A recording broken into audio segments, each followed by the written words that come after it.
Adventure of the heart. Can you slow down enough this week to hear it?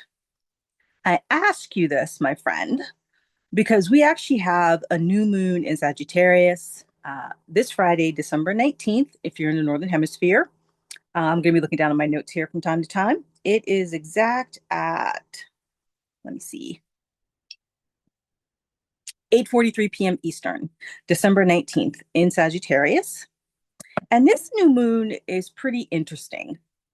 Normally, a new moon in Sagittarius, I would expect to feel very fiery, very excited, almost frenetic, just because it is Sagittarius energy. We're in the holiday season. Um, but the few days leading up to it, which is usually when most people feel the energy of a new moon or a full moon building, I feel like it might actually make people have a desire to slow down, to go inward. But that's tricky because it is the week before Christmas.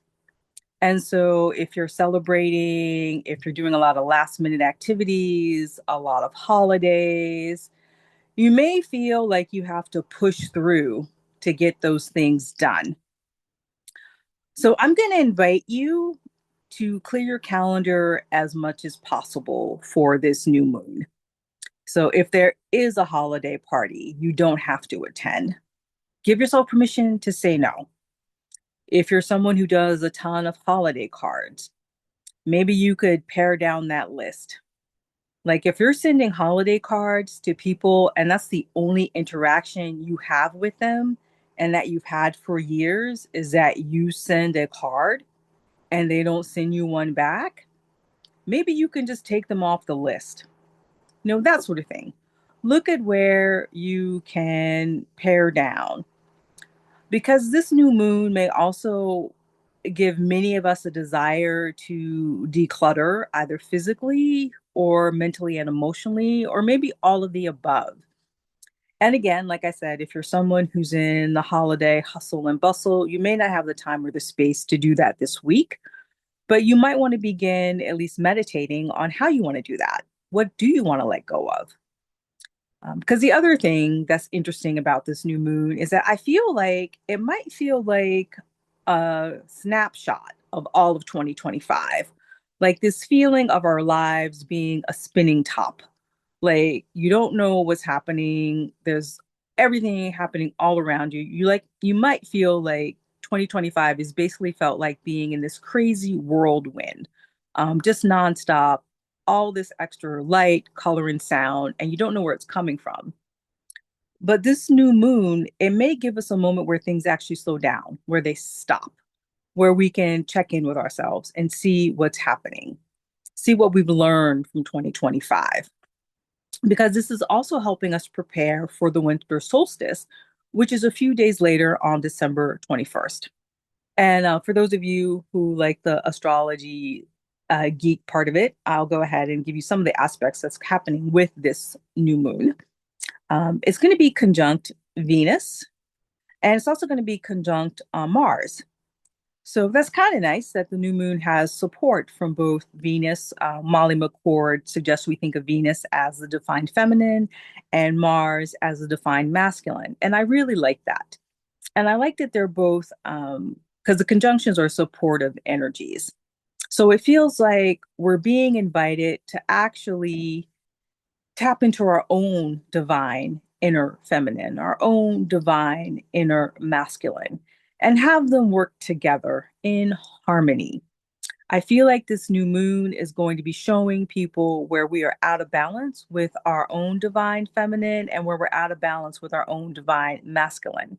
And we may also see more of that unfold on the world stage, and the collective, in the news, that sort of thing. So it'll be interesting to keep an eye out for that. But for now, I'm going to invite you to focus on you. Look at in your life where maybe you're having a hard time relaxing in the receiving that divine feminine. And where are there areas in your life where you need to have more structure, more support, or take more decisive action, the divine masculine? So, again, this is why I'm inviting you to clear your calendar if you can. or at least focus on what's truly of priority to you this week. Only commit to the activities that you feel are going to give you what you truly need, that connection to family, friends, your partner, uh, what needs to get done with work and deadlines. And many of you may be in the throes of that if you are taking off time next week, or maybe you're taking off the entire week. Some people take off the week of Christmas because they're not in the position to take off the time between Christmas and New Year's. So you may be wrapping up a lot of things, you may be wrapping up a lot of deadlines. And again, look at that. Like, what absolutely has to get done? Because sometimes in certain environments, or even with your own business, you can put a lot of pressure on yourself to do things that don't always have to get done. Like, if there's something that you can just really put on pause or delay or, delegate, then do that. Give yourself permission to do that. This new moon is inviting us, I think, to really tap into our defined feminine, because for the most part, a lot of us in our culture, our culture is patriarchal. We're very masculine driven. A lot of us actually have pretty healthy masculines. Most of us need help in the divine feminine department, relaxing, unwinding, softening, breathing, being open, feeling our feelings. This is what this new moon is giving us an invitation to. And you may also feel more emotional during the days leading up to this new moon because of that. Like, if you've been pushing things down, they may begin to get closer to the surface, and they're probably going to break around the actual winter solstice. And I'm going to do a separate video on the solstice as well. But this is the prep that we're going into. And it also feels like we're being prepped to just really tie up loose ends from all of 2025, to really get clear on what we do not want to bring into 2026. So this new moon this weekend, it can be a good opportunity and time to look at everything that you've experienced in 2025, both personally and professionally. And what's coming up for you? Are you thinking about doing business in a new way? Do you want to pivot how you run your business? Do you want to start a business? Do you want to start a new business? Do you want to start a new project within your business? Is this what's coming to the surface? And even if you're not ready to commit to any of those things, this new moon is an opportunity, an invitation to just sit with possibility. Be open, because again, that's the Sagittarius aspect, that call to adventure, that call to travel, that thirst for knowing. And I think this new moon in Sagittarius is going to be activating our heart, the heart that wants to be fully expressed, that wants to experience the adventure of life. Like, what's calling you to make you feel more alive in yourself, in your body, in your day to day?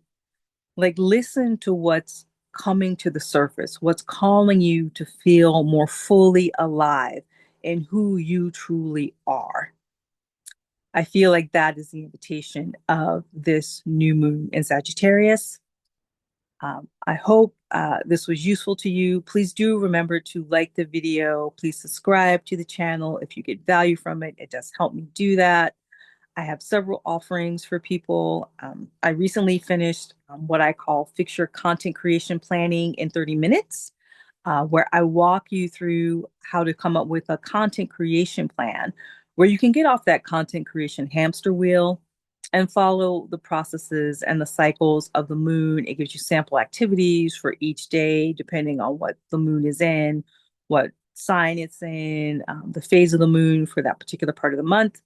And once I started doing things this way, it made it so much easier to stay consistent with my own content creation, planning for my YouTube and other things. And so I'll drop the link down below for that. I still also, of course, have my Skool community, and I also do have my free Witnessing You sessions, which is a sample of the astro counseling I do for people. So it's a 30-minute version of my longer paid 90-minute version of You Illuminated, where I basically help you see what blocks you have and how to move through them and how to use the astrology of our times to do that as well. And I also lean on my own experiences and my own counseling experiences that I've done in the past and other modalities that I've learned from. And it's just another way for me to be of service to the people and the community. And looking forward to meeting with all of you either in my Skool community or in one of my one-to-one sessions. And again, I hope the PDF is very helpful for you, and I would love feedback on that as well. Just wishing you so much love, so much peace, so much joy. I will be back later this week for a winter solstice video. And until then, peacefully yours, Darice.